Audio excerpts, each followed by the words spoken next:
Coach, can you just talk about getting back? I mean, and a week off. I mean, what was the retention like? I mean, were you pleased with the way guys came back?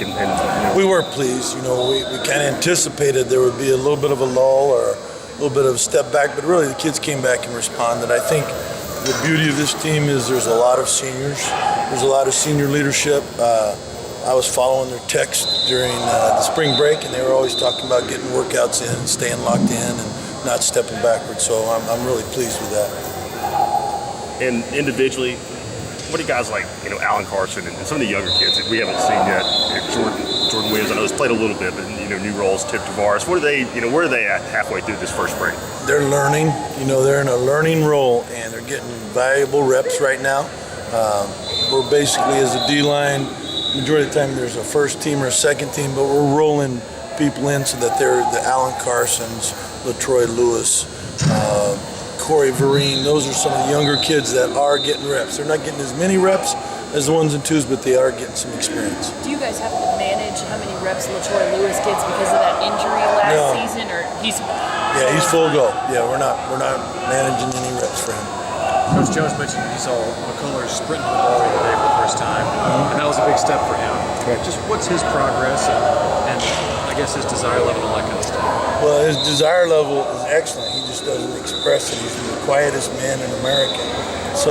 But you have to just read his body language. He wants to be really good. He's trying. I think as a group, they're all trying, but they just still don't know that the energy and the passion and the intensity, the level of football we want to play, they have not played that way, and so they're slowly learning to do that. We talk about reps being 6 seconds long, and during the normal practice, after we grade the film, they're averaging 30 to 32 reps. So now we're talking 32 reps times 6 seconds. Can you do it? Can you play as hard as you can? What are you going to do for Saturday?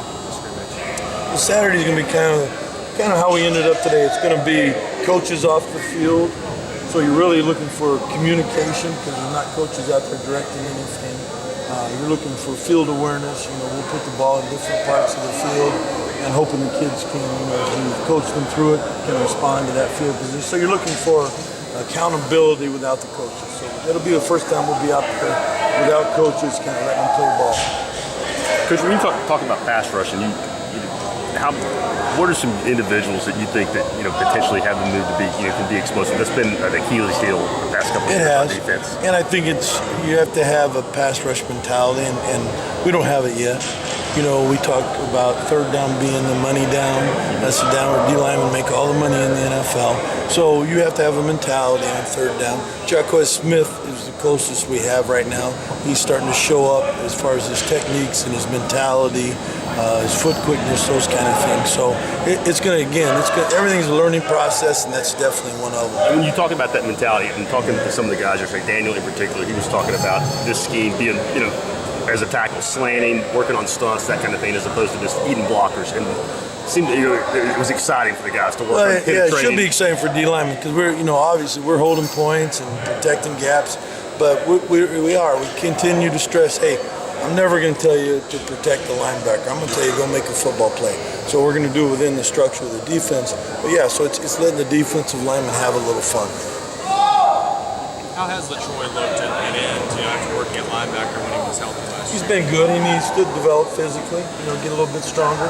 His attitude's excellent. All the linebacker skills, the foot quickness, those things really help him, especially when they drop in fire zones, those kind of things. So he's got an outstanding attitude. He's a young guy. Just needs to develop.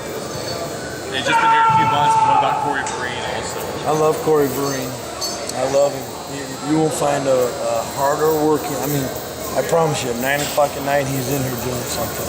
He is the most motivated freshman I've ever seen in my career. He is unbelievable. He never smiles, which is a little scary, but he's really a pleasant kid, but he just never smiles. So if you interview him, he's not going to smile at you. But highly motivated, really into his football. Why do you think he's so motivated? I don't know. I love it. A lot of times, young men that come in at mid-year, they're just trying to find their way through the system. This is a young man that's jumped in both feet, and he's gone beyond all our expectations. Unbelievable attitude. Coach, do you have a standard formula for dealing with those early enrollees? I mean, do you treat them differently? I mean, do you treat them, you have a way you approach all of them? Well, I think the only thing you try to do is you try to assign some older guys to them. So because it's a new world for them, and the older guys have been through it, and so just some guidance for them. Other than that, no, we expect them to get in there and learn. It's like swimming, get in the pool and get going. Steve, you kind of talked about Daniel being the biggest guy you've ever coached. He was kind of talking on Tuesday about how you guys have really tried to push him. Was he a guy that maybe early on you guys identified as, hey, we need this guy to be really good for us?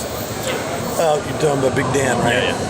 Yeah, when I came here, all I heard about was Big Dan, and then as we've got acquainted, he's very quiet, but he's starting to loosen up. But he's got tremendous potential, but he's a typical big man in that he's probably got away with a lot of things his whole life.